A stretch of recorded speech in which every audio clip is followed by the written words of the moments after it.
इतनी सी बात हवाओं को बताए रखना, रोशनी होगी चिरागों को जलाए रखना, लहू देकर की है जिसकी हिफाजत हमने, ऐसे तिरंगे को हमेशा अपने दिल में बसाए रखना। जय हिंद, जय भारत।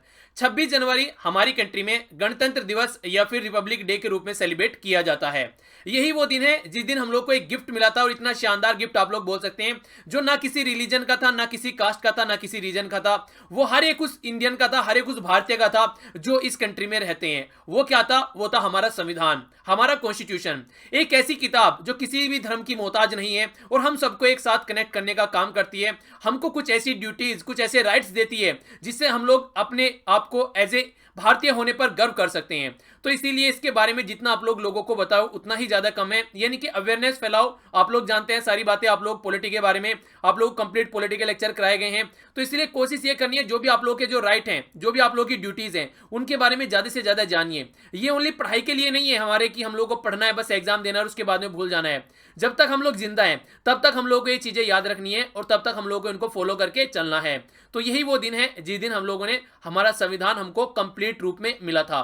तो इसको आप लोग जरूर याद रखिए और कोशिश ये कीजिए कि लाइफ में इन बातों को इंप्लीमेंट करने की भी कोशिश कीजिए, ना कि बस एग्जाम के पॉइंट ऑफ व्यू से इनको देखना है। आइए बात करते हैं आज के इंपॉर्टेंट डे के बारे में। आज जो इंटरनेशनल डे पे रूप में एक सेलिब्रेट किया जाता है दिन, यह है international customs day. Customs duty आप लोगों ने सुनी होगी। कस्टम ड्यूटीज की जब बात करते हैं तो इसको बोलते हैं सीमा शुल्क, यानी कि जो बाउंड्रीज होती हैं उसके अंदर या फिर बाहर अगर सामान लाया ले जाया जाता है तो उस पर वो ड्यूटीज लगाई जाती हैं। तो कई बार आप लोग देखते हैं यहाँ पर इन सब चीजों को कहीं ना कहीं कम करने की कोशिश की जाती है ताकि जो बाउंड्रीज है उनको कम किया जाए और एक वर्ल्ड को ग्लोबलाइज्ड वर्ल्ड बनाया जाए। तो कस्टम्स ऑफिसर हैं और जो एजेंसीज है जो मेंटेन रखती हैं यहाँ पर बॉर्डर की जो सिक्योरिटी, उनको कहीं ना कहीं एक तरीके से सपोर्ट करने के लिए, ताकि एक तरीका अच्छा इन्वायरमेंट बना रहे कंट्रीज के बीच में, ये सब चीजें इस तरीके से सेलिब्रेट की जाती हैं। वर्किंग कंडीशन चैलेंजेस काफी फेस किए जाते हैं इस जॉब में, तो किस तरीके से उसको यहाँ पर हम लोग एक शानदार तरीके से एक मोटिवेटिंग वे में इसको लेकर आगे बढ़ सकते हैं, उसी के बारे में अवेयरनेस फैलाने के लिए ये डे सेलिब्रेट किया जाता है। और इसी से कनेक्टेड है यहाँ पर एक ऑर्गेनाइजेशन जिसका नाम है वर्ल्ड कस्टम ऑर्गेनाइजेशन, जिसका गठन 26 जनवरी 1952 में किया गया था, यानी कि 1952 में किया गया था। लोकेशन अगर हेडक्वार्टर की बात करें तो इसका ब्रसेल्स यानी कि बेल्जियम में देखने को मिलेगा। 182 कंट्री आज की डेट में इसका मेंबर है और ये जो ऑर्गेनाइजेशन है ये है यहाँ पर लिखा हुआ है वर्ल्ड कस्टम ऑर्गेनाइजेशन। तो इसी के हिसाब से यहाँ पर ये डे सेलिब्रेट किया जाता है। सीधा सीधा मतलब ये है कि किस तरीके से हम लोग स्मार्ट बॉर्डर रख सकते हैं, यानी कि ट्रेड, ट्रेवल और ट्रांसपोर्ट, यानी कि T3 की अगर हम लोग बात करें ये आसानी से हो जाए, इसमें कोई भी प्रॉब्लम न हो। बेसिक पर्पज इसका ये होता है इस डे को सेलिब्रेट करने का। आइए बात करते हैं क्विज के बारे में, या फिर आप लोग इसे रिवीजन भी बोल सकते हैं, क्योंकि ये सब आप लोगों का ऑलरेडी कवर कराया जा चुका है। जो फर्स्ट टाइम लेक्चर देख रहे हैं वो टेंशन न करें, अभी इसका आंसर भी बताया जाएगा, और जो पहले से इसको पढ़ चुके हैं वो अच्छे से इसको अटेम्प्ट कीजिएगा। तो बात की जा रही है सबसे पहले एक आइलैंड कंट्री है जो कि हमारा क्लोजेस्ट फ्रेंड भी है आज की डेट में, नाम है मालदीव। सॉरी, नाम है मालदीव। तो मालदीव को हम लोगों ने क्या किया, अभी फाइनेंशियल असिस्टेंस प्रोवाइड कराया था। तो ये कितना फाइनेंशियल असिस्टेंस प्रोवाइड कराया था जो कि काफी न्यूज में था, और ये मालदीव को हेल्प करने वाला है किसके फील्ड में, जो मालदीव आज की डेट में चाइना के डेट क्राइसिस में दबा हुआ है उससे बाहर निकलने में इसकी हेल्प करेगा।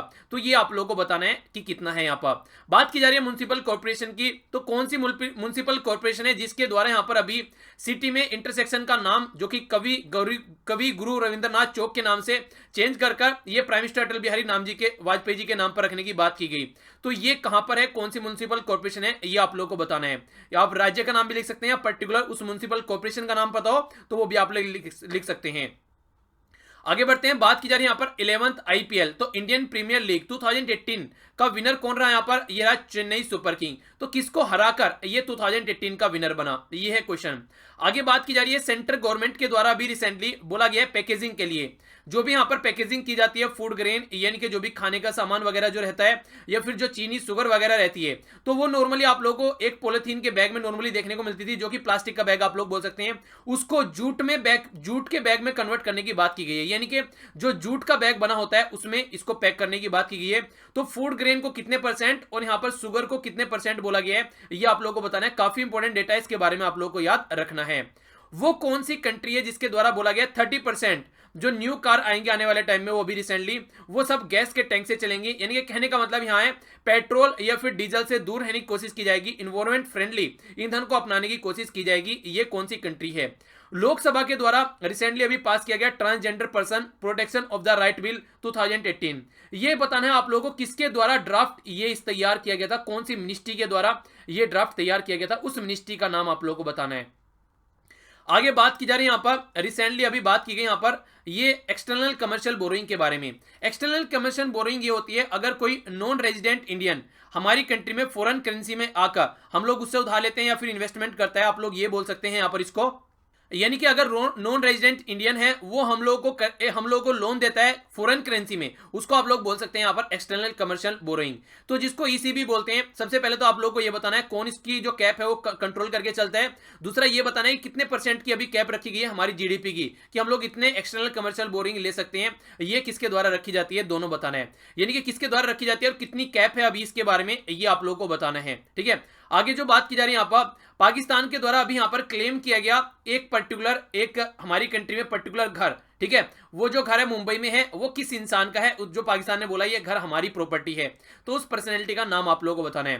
टोटल मिलाकर आप लोगों के सामने 9 क्वेश्चन हो गए, क्योंकि इस वाले क्वेश्चन में 2 क्वेश्चन हो गए, तो आप लोग यहाँ 9 नहीं पूरे 10 क्वेश्चन हो गए, 2 इस वाले में हो गए, ठीक है।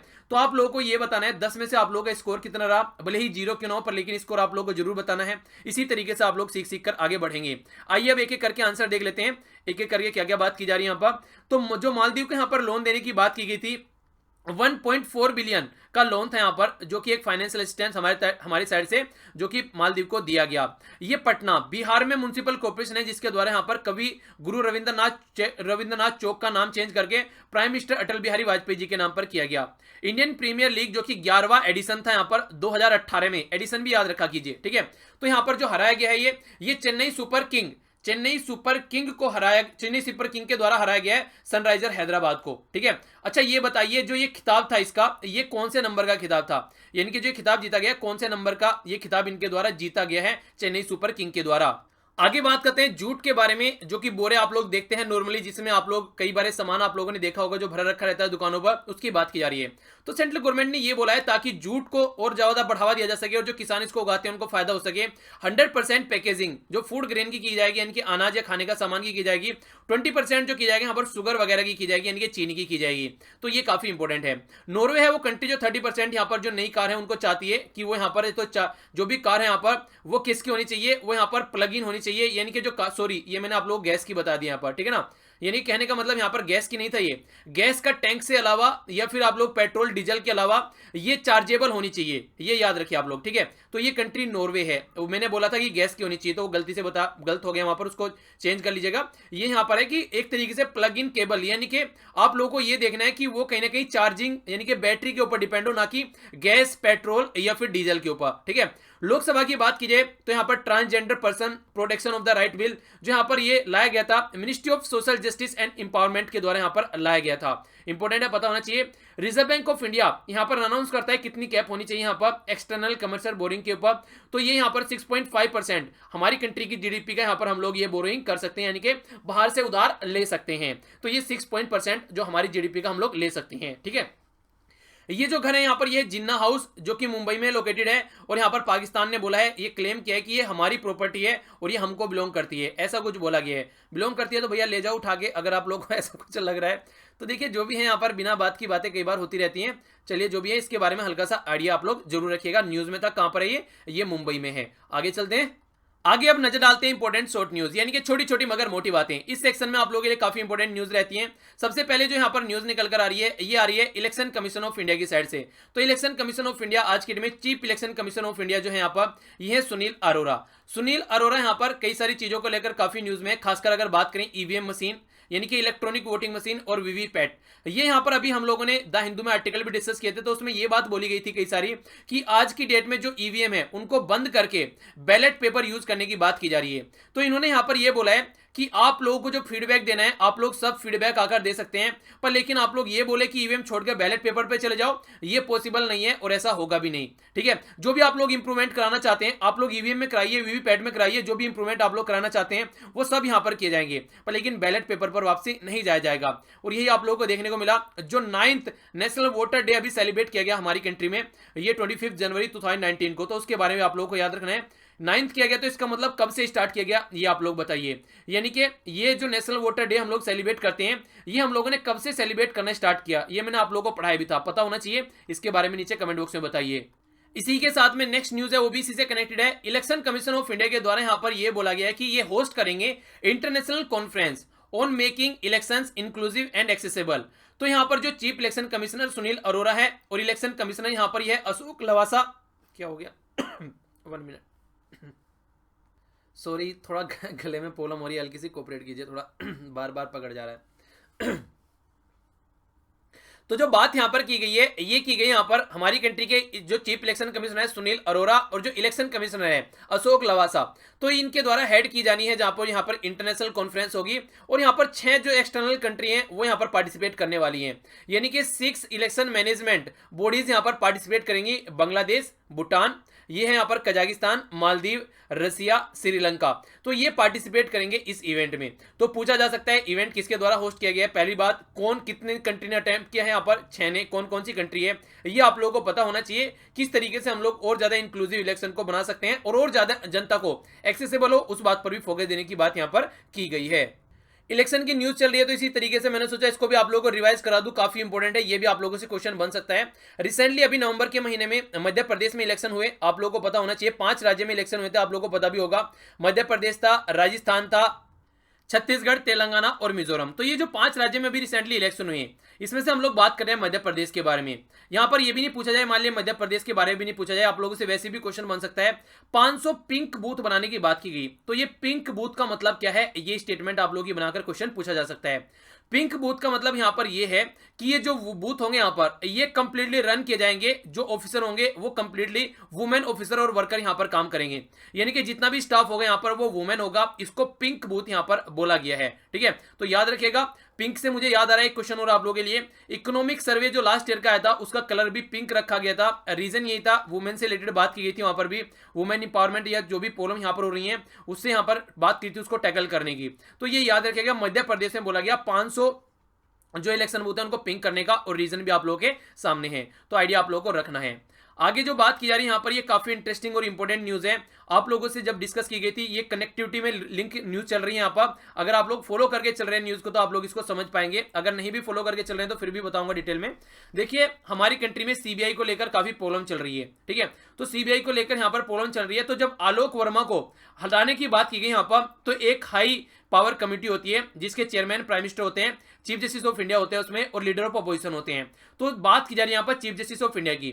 चीफ जस्टिस ऑफ इंडिया जो कि आज की डेट में हमारी कंट्री में रंजन गोगोई हैं, उन्होंने क्या किया, यहां पर जाने से मना कर दिया इसमें, और अपनी जगह से यहां पर अपॉइंट किसको किया गया, अपॉइंट किया गया यहां पर ए.के. सीकरी। तो जस्टिस ए.के. सीकरी को यहां पर भेजा गया उनकी साइड से, और अपने आप लोग को कंप्लीटली अलग कर लिया इन्होंने इससे। और बात क्या हुई यहां पर, जब चीफ जस्टिस ऑफ इंडिया ने उनको अलग कर लिया अपने आप से, अभी फिलहाल यहां पर जो ये ए.के. सीकरी हैं, इनकी अध्यक्षता में ये पूरा जो केस सुना जाना था अभी रिसेंटली, जो नए यहां पर अभी जो सीबीआई के डायरेक्टर बने हैं ये है इनका एम नागेश्वरा राव। तो यहां पर इनके लिए यहां पर अभी ये आई बात निकलकर कि यहां पर इनको गलत तरीके से अपॉइंट किया गया है। तो अब सीकरी साहब ने अपने आप को इससे केस से अलग कर लिया है, यानी कि अब ये भी इससे अलग हो गए हैं। अब देखने वाली बात यहां पर यह है कि देखिए एक साइड में गवर्नमेंट है, अब गवर्नमेंट के द्वारा अपॉइंट किया है, या तो गवर्नमेंट के खिलाफ में जाकर यहां पर कहीं ना कहीं आप लोगों को यहां पर ये केस सोल्व करना पड़ेगा। अगर ये गलत अपॉइंटमेंट हुई है तो कहीं ना कहीं ये प्रेशर रहता है कहीं ना कहीं जुडिशरी के ऊपर भी, अगर किसी केस में directly government high profile matter निकल कर आता है, तो ये आप लोग देखते हैं ये इस तरीके यहां पर कंडीशन निकल कर आ रही है। आगे बढ़ते हैं। आगे जो बात की जा रही है यहां पर chief election commissioner Sunil Arora के द्वारा यहां पर अभी एक एमओयू देखने को मिली। इस एमओयू में किसके साथ में थी, पहले तो आप लोगों को पता होना चाहिए, ये थी भूटान के साथ में। यानी कि हम लोग भूटान के साथ मिलकर कैसे इलेक्शन कंडक्ट करा सकते हैं उसके ऊपर फोकस देने की बात की गई, और इसी के तहत मेकिंग ओवर इलेक्शन इंक्लूसिव और एक्सेसिबल, जो हम लोगों ने अभी डिस्कस भी किया था, ये इलेक्शन कमीशन ऑफ इंडिया के द्वारा ऑर्गेनाइज कराया गया न्यू दिल्ली में। और यहां पर एमओयू भी देखने को मिल रहा है इंडिया और भूटान के बीच में, किस तरीके से हम लोग दोनों कंट्री एक तरीके से डेमोक्रेटिकली इलेक्टेड कंट्री बने हुए अपनी अपनी कंट्री में इलेक्शन को आराम से और बिल्कुल क्लियर और ट्रांसपेरेंट हम लोग रख सकते हैं, उन बात पर भी यहाँ पर फोकस किया गया। तो कौन सी कंट्री है यहाँ पर? यह है भूटान, याद रखिएगा, माइंड में कंफ्यूजन नहीं होना चाहिए। आइए चलते हैं नेक्स्ट न्यूज की ओर। यहाँ पर बात की जा रही है मॉरिशस के जो प्राइम मिनिस्टर हैं उनके बारे में। हमारी कंट्री की विजिट पर हैं प्रवासी भारतीय दिवस में चीफ गेस्ट के उपलक्ष्य में, जो चीफ गेस्ट बने हुए हैं यहाँ पर। तो इसी के साथ में आप लोगों को देखने को मिला, तो इनको हमारी कंट्री के साथ में 3 एग्रीमेंट के साथ में अलविदा किया गया यहाँ से। एक तो हेल्थ के सेक्टर में, एक डिजास्टर मैनेजमेंट और एक एनर्जी के सेक्टर में। तो ये 3 क्रिटिकल पार्टनरशिप दोनों ने साथ करने की बात की है, किस तरीके से इसमें हम लोग एक दूसरे से सीख सकते हैं और काम कर सकते हैं, उसके बारे में फोकस यहाँ पर किया गया दोनों कंट्री के द्वारा। तो याद रखिएगा ये 15वां भारतीय दिवस, ये प्रवासी भारतीय दिवस हमारी कंट्री में भी सेलिब्रेट किया गया है। आगे बात की जा रही है इंडिया और नेपाल की। यहाँ पर ये 6ठी मीटिंग थी, जिसमें दोनों के बीच में किस तरीके से जो पावर होती है उसको हम लोग कोऑपरेट करके एक दूसरे के साथ में आगे बढ़ सकते हैं, तो उसी के बारे में यहाँ पर बात की। कहने का मतलब ये है कि आज की डेट में आप लोगों को पता है कि अगर आप लोग नॉर्थ में देखेंगे तो आप लोगों को सैंडविच नजर आएगा नेपाल, इंडिया और चाइना के बीच में। पर इसी किस तरीके से यहाँ पर बहुत सारी नदियां हैं जिनसे यहाँ पर अच्छे से जो रिवर निकल कर आती हैं, उनसे हम क्या करते हैं, इलेक्ट्रिसिटी जनरेट करते हैं। तो दोनों इंडिया और नेपाल मिलकर आपस में काम करते हैं इलेक्ट्रिसिटी जनरेशन के लिए। तो किस तरीके से आगे बढ़ सकते हैं उन पर ध्यान रखते हुए 6ठी मीटिंग अभी देखने को मिली, जिसके तहत यहाँ पर फोकस किया गया दोनों में कोऑपरेशन का। इसको लेकर यहाँ पर यह है पोखरा, नेपाल में ये मीटिंग देखने को मिली। तो 6ठी मीटिंग थी ये, आप लोग इसके बारे में आइडिया रख सकते हैं। नेक्स्ट यहाँ पर ये एक छोटी सी इन्फॉर्मेशन है, अगर आप लोग दिल्ली में रहते हैं तो यहाँ पर दिल्ली का जो मेट्रो स्टेशन है, खासकर जो इंडिया गेट के पास में है, आप लोगों को देखने को मिलेगा वहां पर एंट्री वगैरह और एग्जिट वगैरह बंद रहेंगे, जैसे कि सेंट्रल सेक्रेटरीट हो गया और उद्योग भवन हो गया, और 12 बजे तक ये रहने वाला है। तो जरा सी इन्फॉर्मेशन है ये, अगर रहते हैं तो थोड़ा सा इसका ध्यान देकर आप लोग जरूर चलिएगा। आगे चलते हैं। यहाँ पर ये क्वेश्चन मैंने आप लोगों से पूछे थे। तो पहला जो क्वेश्चन था यहाँ पर बात की जा रही थी इंडस्ट्रियल डिफेंस कॉरिडोर के बारे में, डिफेंस इंडस्ट्रियल कॉरिडोर के बारे में। तो जो पहला देखने को मिला ये उत्तर प्रदेश में देखने को मिला, और जो दूसरा अभी रिसेंटली यहां पर देखने को मिला ये देखने को मिला तमिलनाडु में, जो कि निर्मला सीतारमण जी के द्वारा इनॉग्रेट किया गया है। देखिए अगर आप लोग मोटे मोटे तौर पर देखेंगे तो हमारी कंट्री वर्ल्ड में लगभग 13% ऑल ओवर वर्ल्ड में आप लोगों को देखने को मिलेगा जो वेपन का इंपोर्ट करती है। तो अब यहां पर ये इंडस्ट्रियल कॉरिडोर जो डिफेंस रिलेटेड बनाए जा रहे हैं, इसका बेसिक पर्पज यही है कि हम लोग मेक इन इंडिया के तहत अपनी खुद की कंट्री में ये सारे प्रोडक्ट बना सकें और दूसरी कंट्री के ऊपर हम लोग डिपेंड न रहें। तो उन चीजों को ध्यान में रखकर यहां पर ये कॉरिडोर बनाए जा रहे हैं, ठीक है। इसी के अलावा आप लोग यहां पर याद रखना है ये SIPRI जिसको बोलते हैं Stockholm International Peace Research Institute, इसके द्वारा यहां पर ये इंफॉर्मेशन दी गई थी कि अगर बात करें 2012 से लेकर 18 तक का इंडिया ने वर्ल्ड में सबसे ज्यादा यहां पर जो ये वेपन वगैरह है ये खरीदे हैं ऑल ओवर वर्ल्ड में।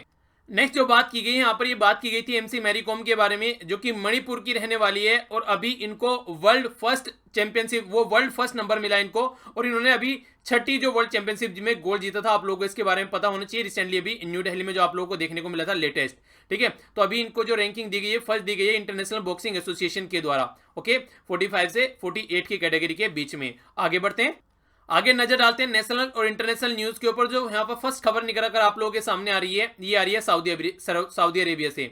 तो सऊदी अरेबिया के बारे में आप लोगों ने सुना भी होगा। पहले जब बात करते हैं ऑल ओवर वर्ल्ड में ऑयल प्रोड्यूसिंग जो कंट्री है उनको एक तरीके से कंट्रोल करने का काम करती है यहाँ पर सऊदी अरेबिया।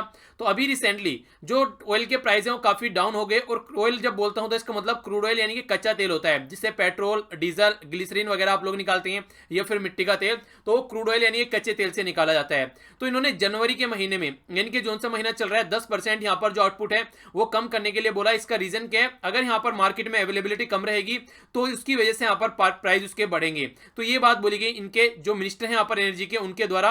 तो इसी के बारे में यहाँ पर जो बात की जा रही थी कि क्रूड ऑयल की सप्लाई यहाँ पर कम कर दी जाएगी। अगर आप लोग इनके ऑल ओवर मोटा मोटा तौर पर अगर देखेंगे आप लोग, जो इनका 2018 में जो रिजर्व रहा इनका, ये 263 बिलियन बैरल इनका आप लोगों को देखने को मिला।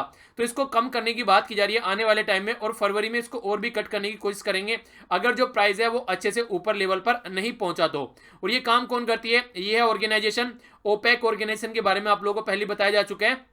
टोटल यहाँ पर 15 नेशन है, अगर 15 नेशन थे अब तक पर, लेकिन अब यहाँ पर 14 नेशन हो गए हैं। क्यों? क्योंकि कतर जो है वो यहाँ से बाहर निकल गया है, इसकी वजह से यहाँ पर अब 14 नेशन आप लोग देख सकते हैं। और कतर जब से बाहर निकला है तब से कतर जो है वो अपने हिसाब से अब काम करेगा, कितना उसको क्रूड ऑयल निकालना है, कितना गैस सप्लाई करना है, वो आप लोग को आइडिया रखना है। बाकी अगर बात करें हेडक्वार्टर की, तो ये वियना ऑस्ट्रिया में, और जो गठन किया गया था इसका, ये किया गया था बगदाद इराक में 1960 में। और जो नॉर्मली अगर आप लोग इसका हेडक्वार्टर देखेंगे आज के डेट में, ये कहां पर है, ये वियना ऑस्ट्रिया में इसका हेडक्वार्टर हेडक्वार्टर आप लोगों को देखने को मिलेगा।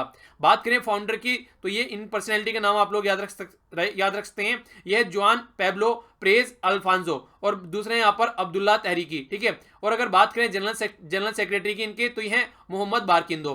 तो ये पर्सनैलिटी है जिनके बारे में आप लोग आइडिया रख सकते हैं। कई बार रिवीजन हो चुका है वैसे, अब तो आप लोगों को ये रट भी गई होगी ऑर्गेनाइजेशन। आगे चलते हैं, आगे बात करते हैं कैबिनेट अप्रूवल के द्वारा। रिसेंटली अभी कैबिनेट के द्वारा अप्रूव किया गया है इंडिया और फ्रांस के बीच में न्यू एंड रिन्यूएबल एनर्जी के बीच में किस तरीके से कोऑपरेट कर सकते हैं। आप लोगों को पता होगा इंटरनेशनल सोलर अलायंस की जब हम लोग बात करते हैं, तो ये पेरिस क्लाइमेट जब एग्रीमेंट हो रहा था, वहीं पे एक तरीके से इसको बनाने की बात की गई थी प्राइम मिनिस्टर नरेंद्र मोदी जी के द्वारा। और ये एक लोती इंटरनेशनल ऑर्गेनाइजेशन है जिसका हेडक्वार्टर हमारी कंट्री में है और फोकस देकर क्या चलती है, ट्रॉपिक ऑफ कैंसर और ट्रॉपिक ऑफ कैप्रिकॉर्न के बीच का जो एरिया है जहां पर तो सूरज की किरणें लगभग सीधी पड़ती है यहाँ पर, तो ये वाले हिस्से को बोला गया था पहले पार्ट बनाने का। पर लेकिन आज की डेट में ऐसा नहीं है, अब ये फैलते हुए जा रहे हैं। आज की डेट में यहाँ पर सबके लिए इसको ओपन कर दिया गया है। अब देखने वाली बात यह कि ऑल ओवर वर्ल्ड में रिन्यूएबल एनर्जी को कैसे फोकस देकर चलते हैं। और ये भी याद रखना है चैंपियंस ऑफ अर्थ का जो अवार्ड दिया गया है वो इन्हीं दोनों पर्सनैलिटी को कंबाइन करके दिया गया है, फ्रांस के प्रेसिडेंट और हमारी कंट्री के प्राइम मिनिस्टर। तो ये भी इंपॉर्टेंट है।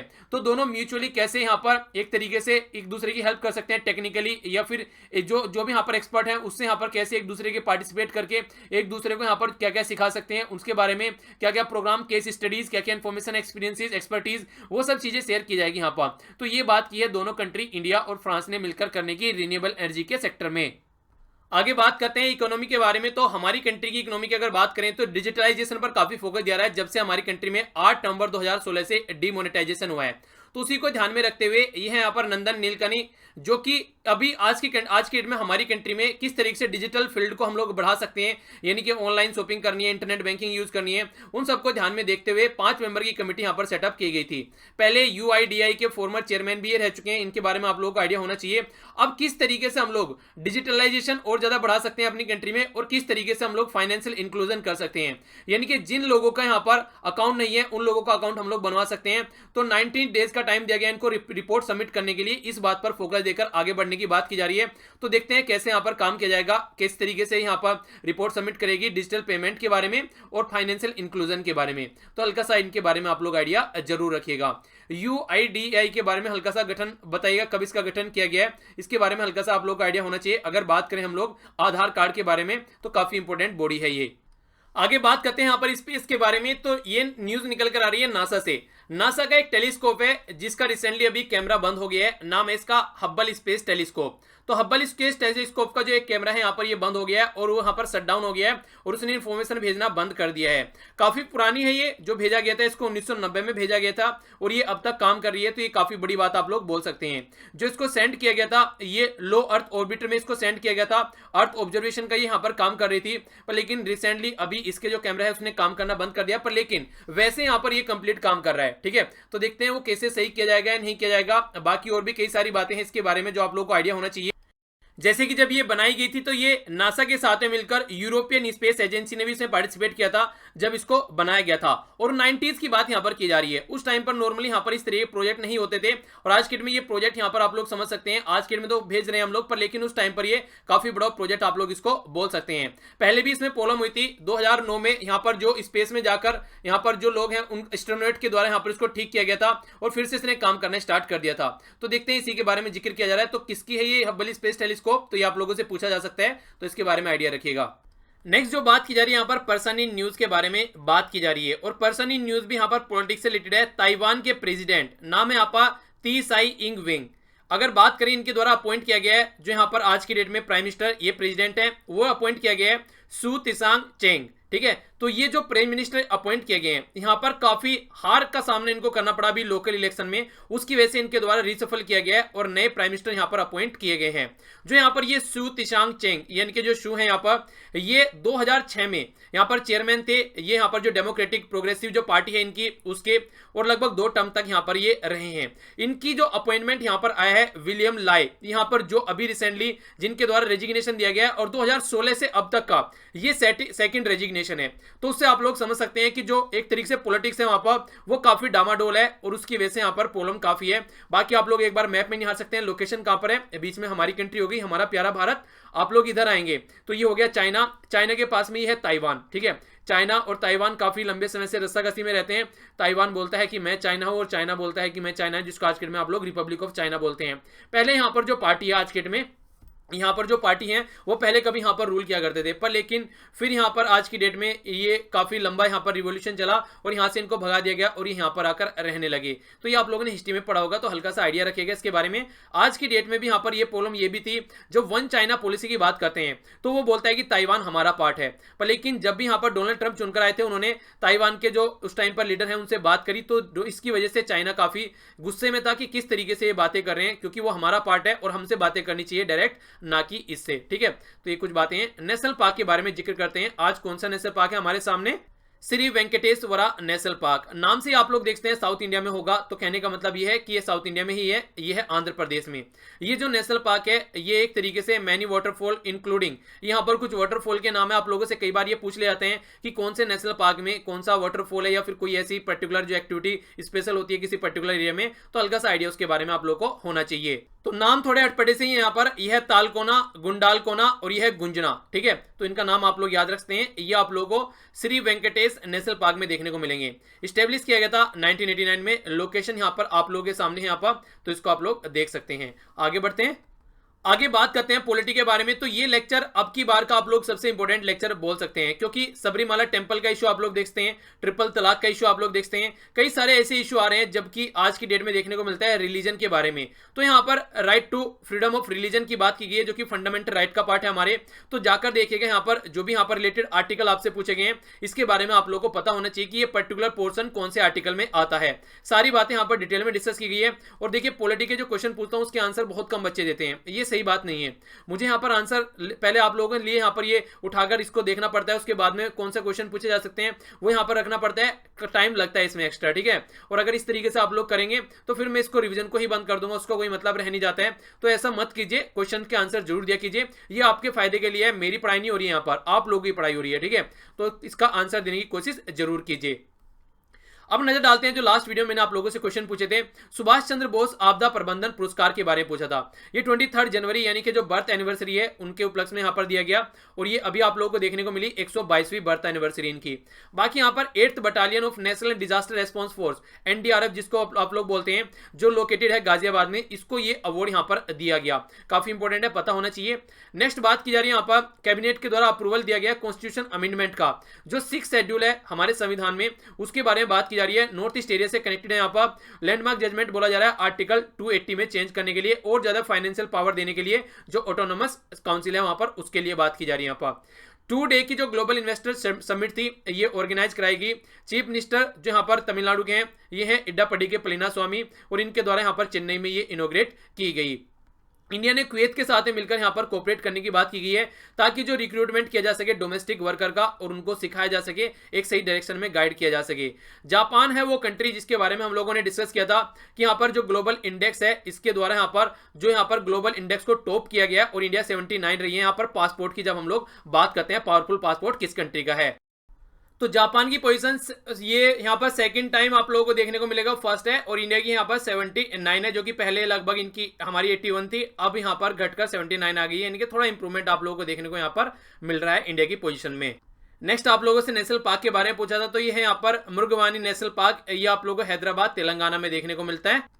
तो देख लेते हैं क्या क्या आज हम लोगों ने डिस्कस किया। सबसे पहले तो happy Republic Day to all of you. शानदार तरीके से आप लोगों को एंजॉय करना है, ये रोज रोज नहीं आते हैं दिन, तो बिल्कुल खुश रहना है और बिल्कुल अपना जिस तरीके से एक अच्छा सिटीजन आप लोग बन सकते हैं, कुछ ऐसा कुछ चेंज आप लोगों में अंदर लेकर आज आप लोगों को आना है। बाकी हम लोगों ने जाना इंटरनेशनल कस्टम डे के बारे में, ये आप लोगों के सामने छोटा सा क्विज था जिसके बारे में हम लोगों ने डिस्कस किया। इलेक्शन कमीशन ऑफ इंडिया ने यहाँ पर जो न्यूज निकल कर आ रही है ये ईवीएम के बारे में, किस तरीके से ईवीएम के ऊपर लोगों का ट्रस्ट रखा जा सकता है। इसी के साथ में यहाँ पर एक इंटरनेशनल कॉन्फ्रेंस ऑर्गेनाइज कराई है इसी डायरेक्शन में आगे बढ़ने के लिए। नेक्स्ट यहाँ पर मध्य प्रदेश में पिंक बूथ यहाँ पर क्रिएट किए गए थे, खासकर महिलाओं से कनेक्टेड थे ये। इसके अलावा हम लोगों ने सुप्रीम कोर्ट के बारे में जाना। AK सीकरी ने भी बोल दिया है कि वो यहाँ पर पार्टिसिपेट नहीं करेंगे, जो यहाँ पर नया केस निकल कर आ रहा है नए CBI के डायरेक्टर से। यहाँ पर नेक्स्ट बात की जा रही है भूटान के साथ में जो MOU की इंडिया के साथ में, तो ये भी काफी इंपॉर्टेंट है इलेक्शन के पॉइंट ऑफ व्यू से। बात की जा रही है यहाँ पर मॉरिशस और इंडिया के रिलेशन के बारे में, तो हल्का सा आइडिया रख सकते हैं। इसके अलावा यहाँ पर 6 मीटिंग देखने को मिली इंडिया और नेपाल के बीच में। बाकी यहाँ पर मेट्रो के जो रूट है थोड़ा सा उसके बारे में याद रखेगा अगर दिल्ली में आप लोग रहते हैं तो। बाकी ये क्वेश्चन के आंसर थे अच्छे से आप लोगों ने आंसर दिया। इसके अलावा यहाँ पर सऊदी अरेबिया के बारे में जाना हम लोगों ने, जिस तरीके से ऑयल के ऊपर यहाँ पर बात की जा रही है उसके प्राइस को मेंटेन रखने के लिए। ओपेक कंट्री के बारे में जाना। नेक्स्ट इन्फॉर्मेशन यहाँ पर हम लोगों ने इंडिया और फ्रांस के रिलेशन के बारे में जाना। इसके अलावा यहाँ पर आरबीआई के जो नॉर्म्स हैं डिजिटल पेमेंट को लेके और जो कमेटी सेटअप की गई है वो जानी। नेक्स्ट हम लोगों ने यहाँ पर हब्बल स्पेस टेलीस्कोप जो कि नासा की है उसके बारे में जाना। इसके अलावा हम लोगों ने ताइवान के पीएम के बारे में जाना। नेक्स्ट आप लोगों के लिए नेशनल पार्क हम लोगों ने यहाँ पर देखा, और इसी के साथ में पॉलिटिकल रिवीजन जो कि काफी इंपॉर्टेंट है, रिलीजन की बात यहाँ पर की जा रही है। और ये थे क्वेश्चन के आंसर जो कि लास्ट वीडियो में पूछे थे। आइए अब नजर डालते हैं आज के क्विज के ऊपर। सबसे पहला क्वेश्चन जो है यहाँ पर ये बात की जा रही है बूथ के बारे में, जो कि पिंक बूथ की बात की गई थी, कौन से राज्य से कनेक्टेड थे। दूसरा यहाँ पर किसके द्वारा इनोग्रेट किया जा रहा है, यहाँ पर इंटरनेशनल कॉन्फ्रेंस जो कि यहाँ पर इलेक्शन में इंक्लूसिव और एक्सेसिबल के करने की बात की जा रही है, सबको आसानी से पार्टिसिपेट कर सके न्यू दिल्ली में, ये आप लोगों को बताना है।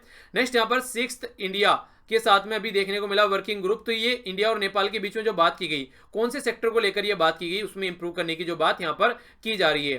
कौन सी कंट्री के द्वारा अनाउंस किया गया यहाँ पर 10% ऑयल कट करने के लिए, खासकर अगर बात करें पहले महीने में, तो ये आप लोगों को बताना है, यानी कि नवंबर के महीने में।